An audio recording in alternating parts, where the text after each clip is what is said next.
So welcome everyone. Thank you for coming to our final Larsen Legacy Zoom series. Of course, Steve and Phil are here. Steve has his wife's name on there. We see him as Marty, but we know who he is.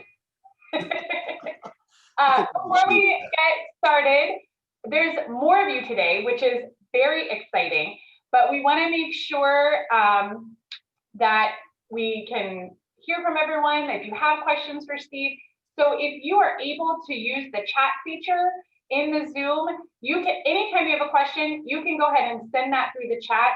Phil can see that, I can see that. You can direct message us or you can send it to everyone, and we'll be doing that. If you don't know how to use the chat feature, we're gonna try to monitor the video so you can wave at us so that we can make sure you get off mute when it's time to do questions at the end. But if Steve says something and you think, oh, I wanna know more about that, send it through the chat and it'll pop up for us.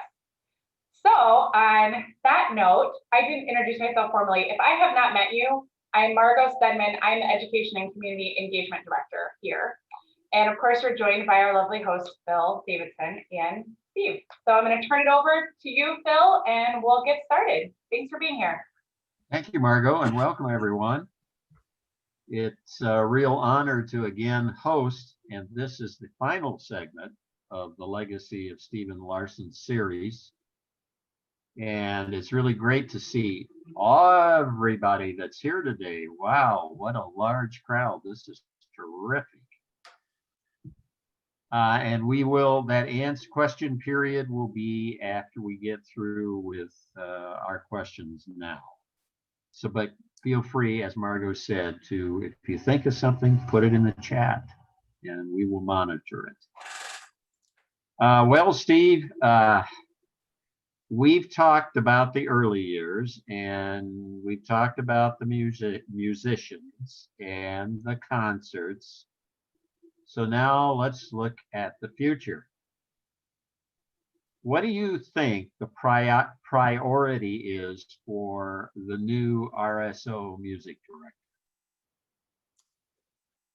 Well, you know, this is one of these times when a crystal ball would come in handy because, you know, so much is up in the air right now.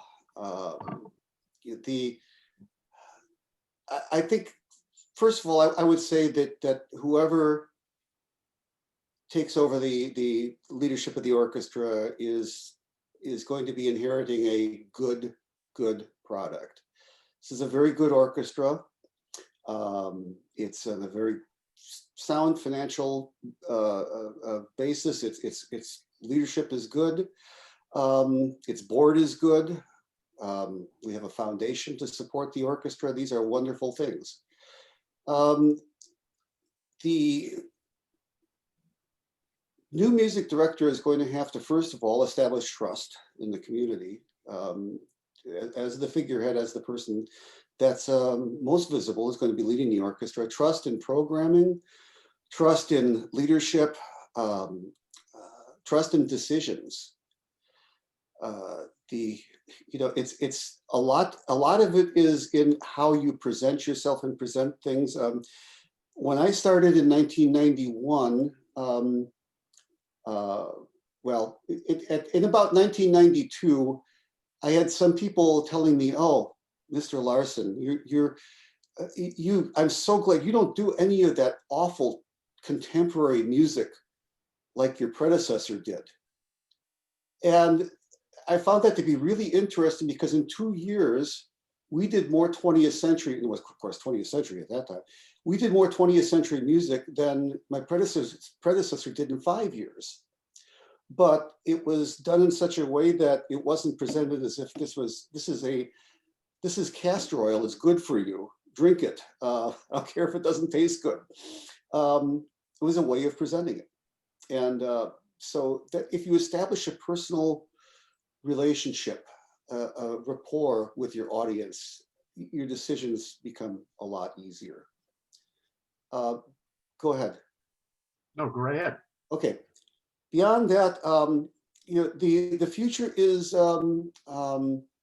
what did they say with the magic 8 ball? The future is cloudy, try again or something. You know, I don't know what's going to happen to the arts world in the next couple of years. People have now had a year where they haven't been able to come to concerts. Is this going to mean that they are dying to come back to them again and are going to be storming the doors of the concert halls? Or is this going to mean that, well, they found other ways to spend their time? In any case, I think we can't take for granted that people are just going to come back. And we've got to make sure that we find a way to bring them back and to bring them back rejoicing in that we're all able to do this. Beyond that, the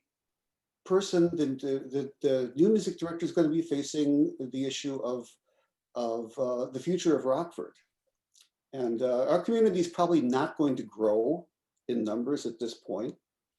I think demographically that's pretty secure. So the orchestra is not going to grow simply by having more people to support it. We're going to have to go out and find the people that are going to support it.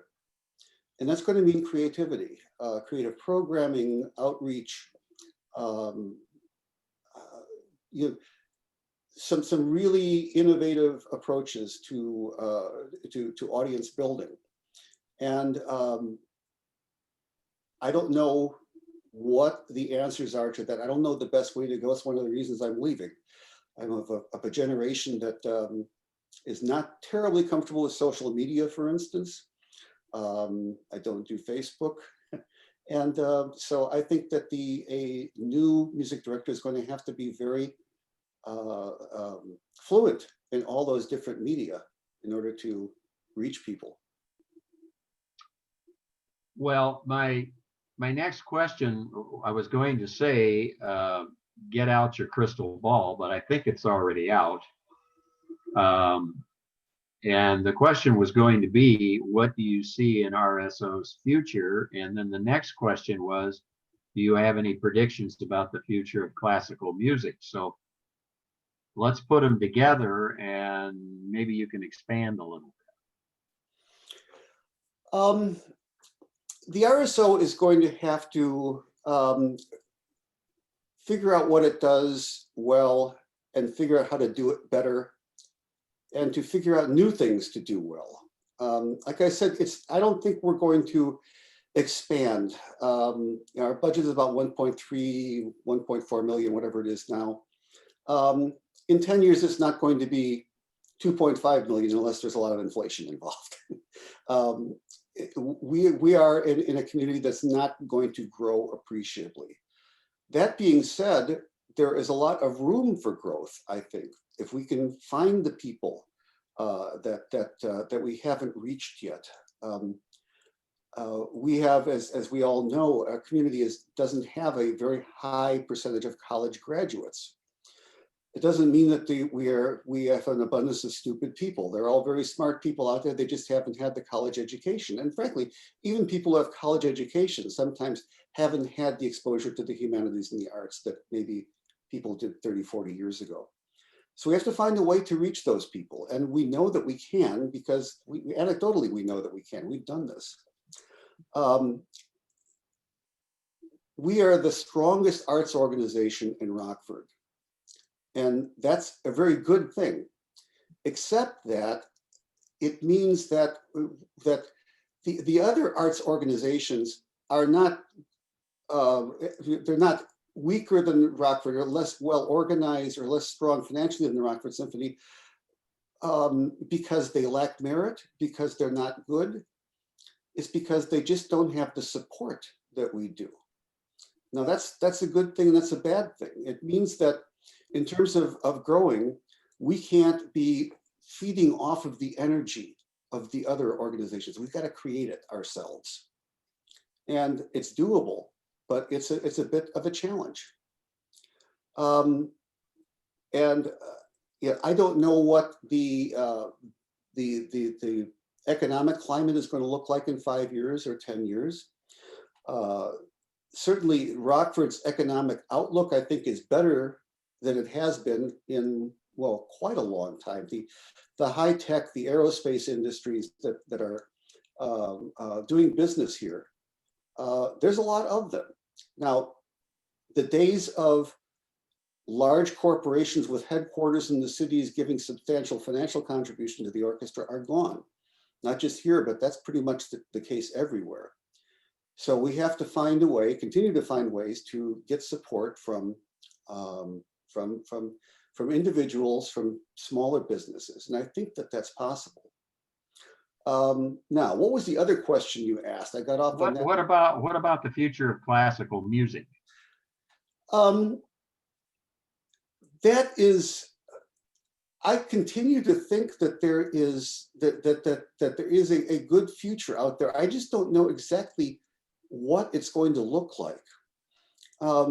We all know that what we do has merit, and that the people who are fans, people who are supporters, are enthusiastic about what we do.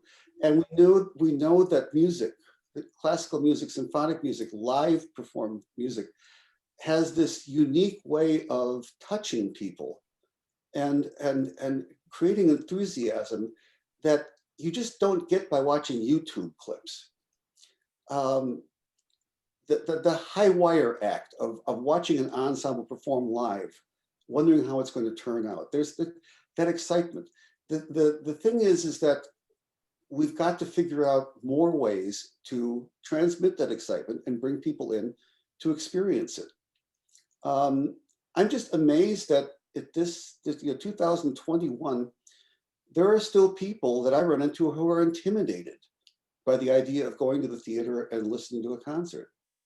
They're afraid that they're going to wear the wrong thing. They're afraid they're going to clap in the wrong place. And things like that. They're afraid that people are going to look at them strangely because they don't recognize them or something. I'm somebody who didn't come from classical music. I didn't grow up going to concerts, listening to classical music. It's kind of hit me when I was about 19 that all this great world was out there of classical symphonic music. And from that time, I kind of never turned back. So I know it's possible. I know we can do it. On the other hand, I know that classical music, orchestral music, is a minority art form. The figure given generally is that you can count on perhaps 1% of your population in your community being your audience. We've come pretty close to getting to that point. And I think we can probably do better there. But knowing that, we have to also know that we have to accept that we're a minority art form. We're never going to be a majority art form. We're never going to be have the same audience that hip hop has, for instance. But it doesn't mean that we don't have value. It doesn't mean that we can't have passionate subscribers, passionate concert goers. And that's what we have to do. We have to go after those people one by one and give them something that fulfills them. And one other point about that, maybe this goes to the new music director, whoever it is. You can't give the people what they want because for the most part, they don't know what they want. If you ask people, what do you want to hear the orchestra play? They're going to reach into their very narrow memories of what they remember. They don't have the vocabulary to really express what they might be interested in hearing, and they really don't know that composer X or composer Y are really wonderful until they've had a chance to hear them before. They're never going to tell you, well, I want to hear pieces by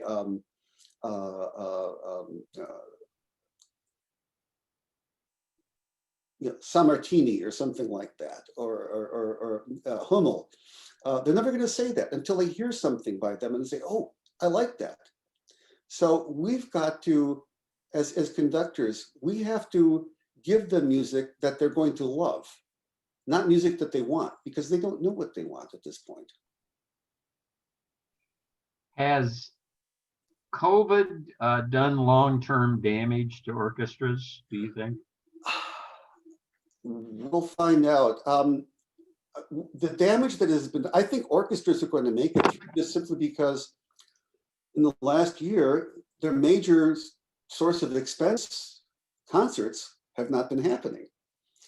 Of course, concert income has not been happening either, but in any orchestra, at least in this country, you can maybe count on 40% of your income being from ticket sales.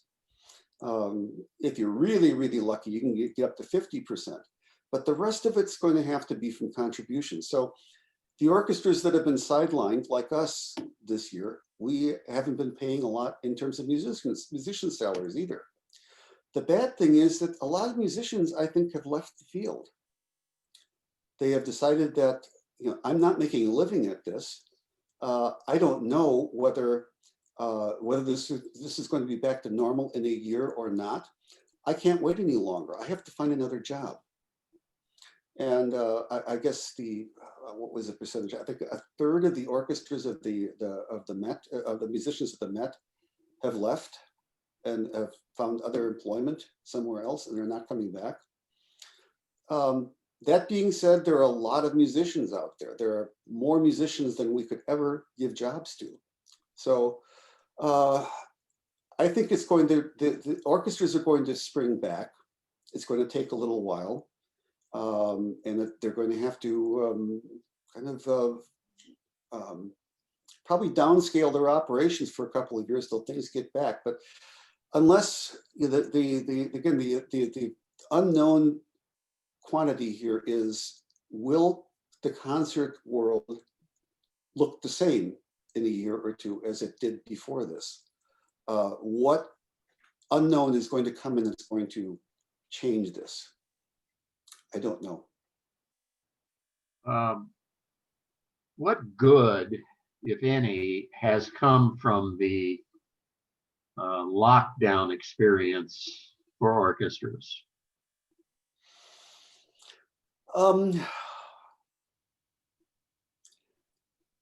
I think that we haven't had in Rockford, we haven't had the animosity, the union management animosity that existed and exists in some other orchestras. But in many cases, I think that animosity has lessened, and people, musicians and management, realize that, well, we are really in the same boat here. And whereas the musicians union in the past might have decided that they were going to fight for a certain little perks that they felt that they were essential towards their self-respect, their self-esteem, they're perhaps more willing to compromise now. And I think that orchestra managements also realize that this is a new ball game out there. So I think that the two parties are going to be closer together as we get back to normal than they were before, and perhaps work together more without so many regulations separating them as and sub-clauses and codicils and extra pages of verbiage in their contract.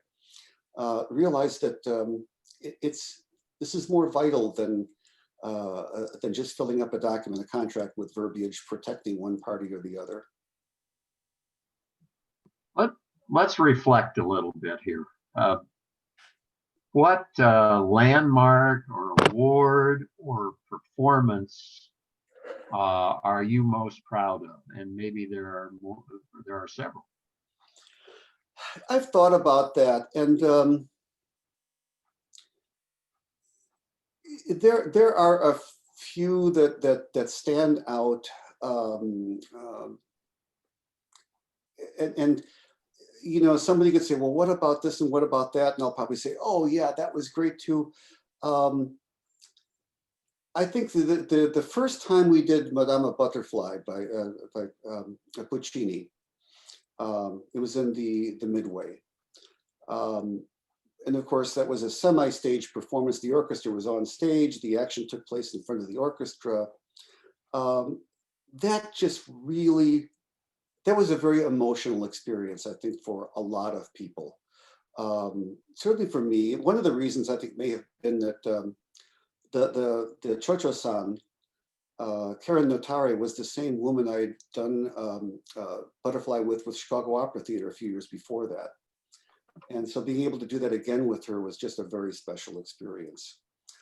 Another opera, when we did La Boheme at the Coronado, the orchestra in the pit, that was just, a wonderful, wonderful experience that I'll never forget. Pops concerts. I don't remember the name of the group now, but the Beatles imitation group, we had them twice in the Coronado. Wow, they sounded uncannily like the real thing, and they were fun to work with. One thing I remember from that experience is that a lot of times when you do Pops concerts, particularly from rock-based pop concerts, the drummer, who is very close to the conductor usually, will be very careful about setting the tempo to make sure that the tempo is absolutely correct. And this particular drummer playing Ringo was in front of me, and during the rehearsal, he was trying to, say, okay, I'm going to count 4 now. And I said, this is the music of my generation. I know this stuff. I don't think you need to set the tempo for me. And it turned out that he didn't. He learned he could trust me on this one. I know all those tempos. There was not an issue at all. Classical Mystery There's Tour. so many. There's so many. I think it was called Classical Mystery Tour of the group. Yes, yeah, I think that was it. They were superb. Any other stories that you would like to share? Well, there are probably a couple that I probably shouldn't, and I won't. Olga Kern, wonderful pianist, winner of the big Texas competition, name escapes me right now, came and played 2 pieces with us, played the first movement of, I think the Tchaikovsky Concerto, and then the Rachmaninoff Paganini Variations, and quite glamorous lady, and of course, she had to change gowns in between each piece, and I just remember being very, very tickled by that she had to duck off in a little dressing room on the side there and come back, and she changed very, very quickly, to all of our amazement. But she was a lot of fun. Olga Kern, she's a lot of fun to work with. Itzhak Perlman, twice he's played with us, and an absolute gentleman, consummate musician. I've worked with brilliant musicians who are perhaps not quite so nice, and I won't mention them, but were not so easy to get along with. But he was, besides being one of the finest violinists in the world, was a gentleman that left you smiling at the end of the evening. Good, good. Well, I guess it's time now for everyone out there to ask your questions. I do have a couple. I do want to make an announcement that Julie is going to stay on and answer any questions about funding or search for a new director that have been submitted. We have a couple of them in the chat after we finish with questions directly for Steve. So if stick around and we'll answer those questions for you. But right now, what other questions do you folks have? I'm looking here. I'm trying to see if anyone is. Some of you, I can't see your pictures, so I don't know whether you have questions or not. Yeah, there's one up at the screen before. I forgot what it was. Well, that is again a search question or a support question, which Julie is going to answer. But Any questions for Steve? Somebody must have a question for him that you've always wanted to ask. Oh, you probably answered it. I've probably answered it before, but I just would say one thing about my hopes for the next conductor. I very early on, I declined to be part of the search because I didn't want to be seen as influencing the path that people were taking, or showing favor towards one person or another. But the thing that I would hope for, the thing that I would point out is that Rockford, every place is unique, but perhaps Rockford is more unique than others. I say that sort of in jest, but this is a community that will embrace a new music director and love a new music director, but also will expect some devotion in return. I don't think that Rockford Rockford's not ready for a jet setter who just drops in, does a concert, and then leaves. People here are not impressed by flashy credentials. And as an example, over the years, agents, the typical agent you deal with is New York based, and they would be always calling and recommending a big name person on their roster who's available for only $25,000 for this concert, and or 10,000 or 7,000. And I would always say to them, so this isn't Chicago. People here don't know who this person is. They know who Itzhak Perlman is. They know who Yo-Yo Ma is. They know who, now they know who Yuja Wang is. They didn't know her when she did her debut with the Rockford Symphony some years ago. But people here are not, they don't keep up with the musical world to the extent that they're going to know these names, and they're not going to sell tickets. James Galway, we were hoping that he was going to sell a lot of tickets when he opened our season some years ago. He didn't. People didn't really know who James Galway was. Now in Elgin, they had him back 3 years in a row because he sold out every time. But in Rockford, that wasn't a name that connected. So whoever is going to be music director is going to have to earn the trust of the people here. And that's almost more important than being a brilliant musician. We do have a few other questions here, Steve, that came up on the chat. Do you have any plans to conduct as a guest conductor anymore? No, I don't.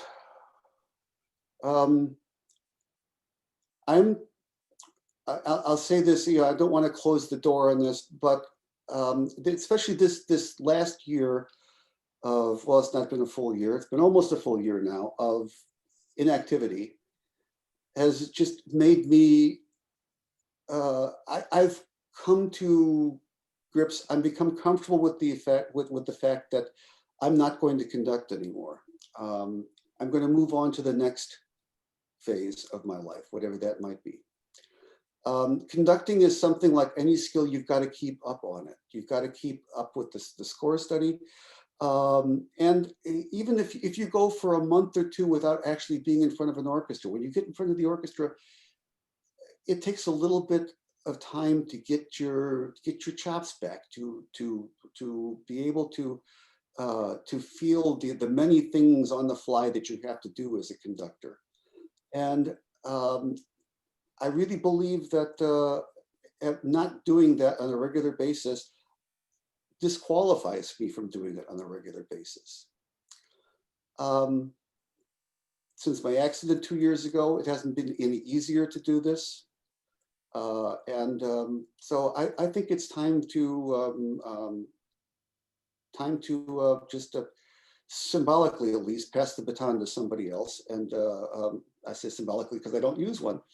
But no, I'm not planning on pursuing a guest conducting career after this. Well, you mentioned the next phase of your life, and we have a couple of questions here, which I'm going to put together.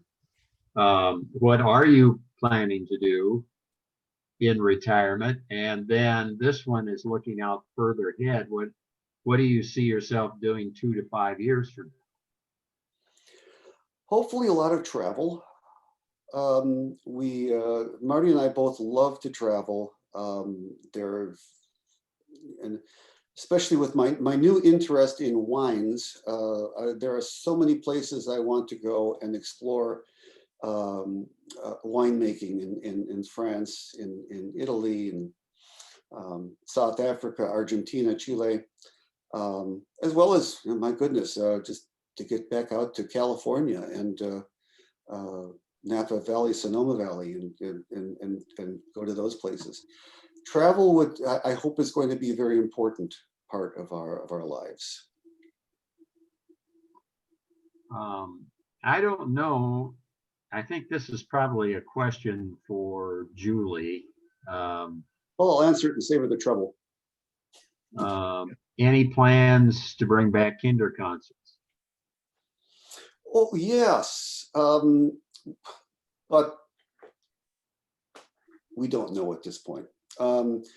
One of the trouble we've had with kinder concerts is that they were all a wonderful idea, and we put them at the best possible time in the schedule, which was 3 o'clock on a Sunday afternoon, and the spring and the fall. And it seemed like no matter what we did, that Sunday afternoon was the most beautiful, absolutely beautiful Sunday afternoon of the spring or the fall, and nobody wanted to go to a concert hall that day.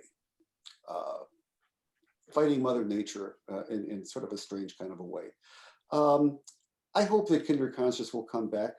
We have to be able to bring an audience in to see them, and maybe kinder concerts. The best way to do kinder concerts are not with a full orchestra, but a smaller group, perhaps in a smaller location. You put a full orchestra together on the stage, you got to sell a lot of tickets in order to pay for that. So with a smaller group, the financial obligation is much less. We are, as I've said before, and I think everybody knows, we are a per service orchestra.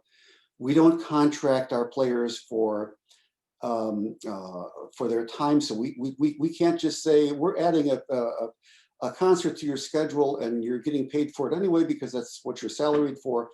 We have to pay everybody on an individual concert basis. So every time we do one of these, it mounts up to, well, several $1,000s. Okay. Do we have any other questions for Steve? You know, if there's somebody out there that would like to ask a question, be sure to unmute yourself. Otherwise, I think, well, let's proceed to Julie. Do you want to answer these questions now?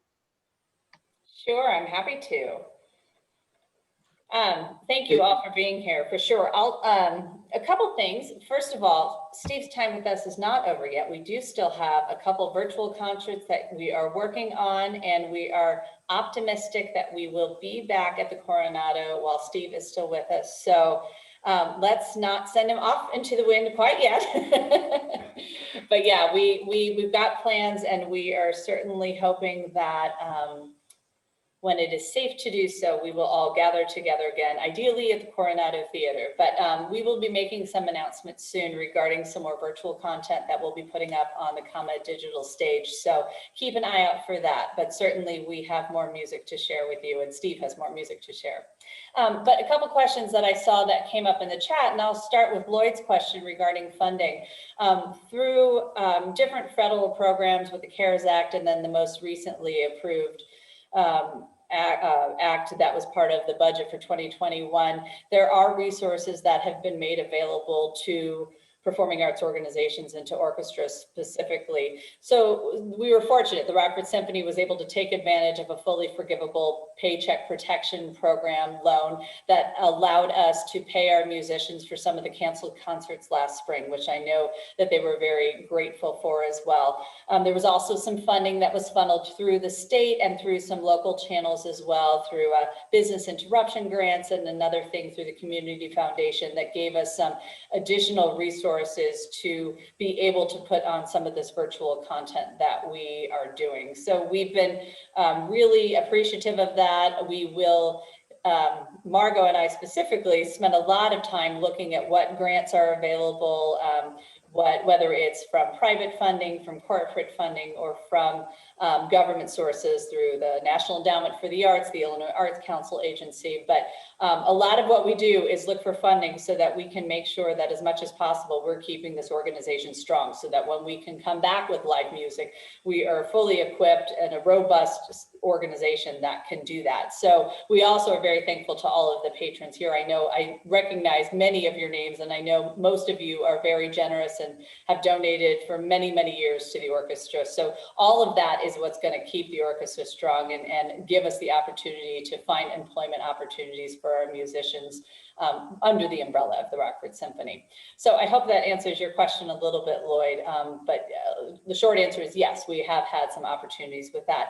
And then I know that Martha Dunnigan, who is a newly retired musician with the Rockford Symphony, played the cello with us for many, many years, have some questions regarding the search and what the process was. So we did take a pause on the music director search, but we have started that again. In fact, just yesterday, we had Zoom meetings with some of our candidates to just reconnect again and kind of share some updates on what our schedule will be looking like for next year. We'll have more information that we'll share with the group when we can, but it is our plan to move forward with that search, and we will start ramping that back up in the next couple of months. And I know the other part of Martha's question was, who will be involved in making those decisions? Will musicians be involved? And our intention is that there is a search committee. Jack Simon, who's here on the Zoom now, is one of the members of the committee, and there's probably Arnie Rosen is here as well, and he is the chair of the committee. But that group will help facilitate the process, will coordinate scheduling and interviews and whatnot. But when our finalists are here, they will be conducting for the musicians and for you. You will get to see them. You will get to give your feedback. The musicians on the stage will also be interacting with each of those finalists and will be part of the process and giving feedback. And all of that information will be a serious part of conversations that the search committee has when they are making final choices. So we want this to be the right person for our community, and we must get the feedback from our community, and we value that. So do know that there will be many opportunities for you to meet these individuals and hopefully to develop some rapport and some relationship. So I hope those are quick answers to some really big questions and really big programs that we're working on. And perhaps at another time we can expand on those a little bit more outside of this Zoom. Any other questions that we can bring back for Phil or for Steve or myself? This is Linnell. I like what Steve said about our community, like someone basically that is a part of the community and not just come in for a concert and go away. I'd sort of had in my mind that the come in and go away is what we're going to get, because that's what there is. And especially then if you're looking at someone who's more social media savvy and all that, they're going to be younger. I mean, I just think it's been very unique when I came here, and we've had, all the while I've been back, since 2006, we have the same conductor. That isn't the case with some other people I know other places. So I don't know how you're going to find somebody like that. Well, no, you're totally right. What we have right now, what we have with Steve is incredibly unique. And likely there will be a different model that we'll have moving forward. Our objective is, if we aren't able to find someone who can make Rockford or Northern Illinois their home, when they're here with us, they will be here with us for a significant amount of time. We'll be out in the community, we'll be doing outreach. We don't plan to have any of those ways that we can interact with how we interact with Steve currently, those won't go away. But it will possibly be different. And the model for most conductors' careers now is that they may have more than one orchestra. In fact, Steve also conducted another orchestra. He chose to make Rockford his home base, but for 12 years, he also conducted the Champaign-Urbana Orchestra as well, and would just go there for a set amount of time. So it's not unusual. We had a gift. And for 30 years, we were really, really fortunate to have that. But it will likely be a little bit different with our next music director. But let's just hope that he or she is embraced in the same way that Steve was embraced by Rockford. And I think that's what will be very meaningful to want to have that person make this their community too. Do we have other questions?